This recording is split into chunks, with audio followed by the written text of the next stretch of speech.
Hello everyone, wrap it around like twine, add multiple flowers onto a stick and then begin to tie it. Do this for each of them. Start off with the left side and then you may proceed on to the right side. Make sure that each of these knots are rather tight. Now add another cherry-like structure to the middle using some thread and then make your knots all around this. After this, pull it all together as such and it should give you a circular shape that looks like a sunflower.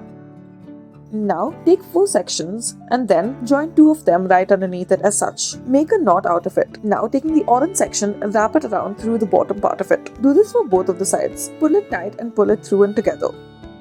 Take some yellow thread and then make a knot out of it. Right before you're making the knot, lift it upwards and then pull it through after this. Next, start off by taking some thread. After this, add a pearl or another bead-like structure through it. After you add them, begin to knot it one under the other as such. Make continuous knots. Once you have reached the bottom, once more continue making the knots. They should be alternate to each other. That is, the yellow and the pink thread should alternate. Now, once you are done adding multiple stitches, it should look a little like a curved back. After you are done with this side, once more, add in another pearl or any such bead through the thread. Once you are done with the pink side of it, you may add another pearl and then begin with the yellow side as well. Once more, you need to knot this side about 6 to 7 times at a minimum. Keep knotting it until it forms a somewhat curved option. Once you are done with this curved option, continue to do so and then alternate between the colors.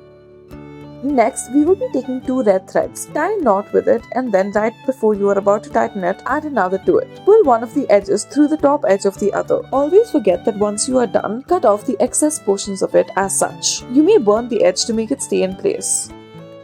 Take some threads and then taking one side of it, make a bow-like shape out of it and then pull the other entire section through. Start off by twisting it and then take a hair and then make a knot from the top. Tie a knot all around it. Now make multiple of these knots as these will form the main part of your design. For this, for the green portion of it, you will have to take some from either side and evenly. Continue to do this until you reach the bottom. This is what it should look like.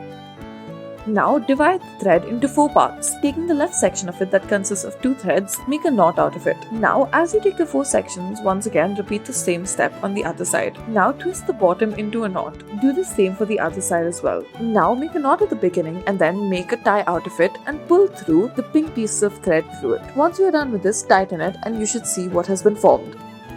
Next, we'll be learning how to make these twisties. Start off by tying a knot. Now, tighten this knot. Now, start off with the other side this time. This will take a lot of patience, however, it is a very fun activity to do in general. Now, following this, take the red section from one of the sides, lift it upwards and then pull it through the section. Now, following on with this, continue to do this until you reach the bottom. Take 2 pieces of thread or some clay. Put the red at the top and the yellow underneath it. Now twist or rather wrap the red thread around the yellow one. Make sure that the movements are precise and firm. Although there are 4, this will be a 4-person braid and not a 3-person. Thank you for watching.